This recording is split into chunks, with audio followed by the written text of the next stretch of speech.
क्या आपका green metre by directional चल रहा है? अस्सलाम वालेकुम, मैं हूं इंजीनियर यासिर सिद्दीकी। गुज़िश्ता कल में मुझे मुतअद्दिद सारिफीन ने राब्ता करके ये रिपोर्ट किया है कि उनके ग्रीन मीटर में अचानक से वैल्यूज़ तब्दील हो गई हैं। वो मीटर जो कि पहले उनकी एक्सपोर्ट को रिकॉर्ड कर रहा था, उसने अचानक उनकी एक्सपोर्ट को रिकॉर्ड करना छोड़ दिया है। तो वो तमाम लोग जिन्होंने अपने घर पे नेट मीटरिंग का सिस्टम लगवा रखा है और उसके साथ ग्रीन मीटर इंस्टॉल्ड है, उन्हें चाहिए कि वो फौरी तौर पे अपने ग्रीन मीटर को चेक करें। और मैं आपको उसका एक बिल्कुल आसान तरीका बताता हूं कि जिससे आप ये जान सकेंगे कि आपका मीटर जो है वो बाई डायरेक्शनल अंदाज में काम कर रहा है या नहीं। तो उसका तरीका यह है कि आप 7 नंबर की रीडिंग को चेक करें, जैसा कि मैं अभी आपको दिखा भी रहा हूं। ये देखिए, ये 7 नंबर की एक रीडिंग है। अगर ये रीडिंग नॉन जीरो है, यानी कि या तो इसको जीरो होना चाहिए या बहुत छोटी सी वैल्यू कोई होगी यहाँ पे।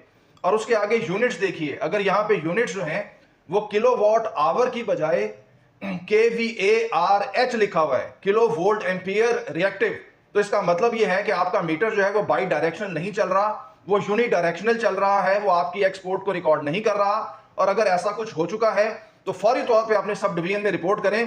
कहीं ऐसा ना हो कि आपको आपकी एक्सपोर्ट भी आपकी इंपोर्ट में शामिल होकर एक बहुत बड़ा सा बिल आ जाए और फिर आपका एक तनाज़ा पैदा हो जाए इदारे के साथ। तो इस मसले को फौरी तौर पर चेक करें और इसको इदारों को रिपोर्ट करें अगर ऐसा कोई मसला है। इसके साथ ही मुझे इजाजत दीजिए। अल्लाह हाफिज।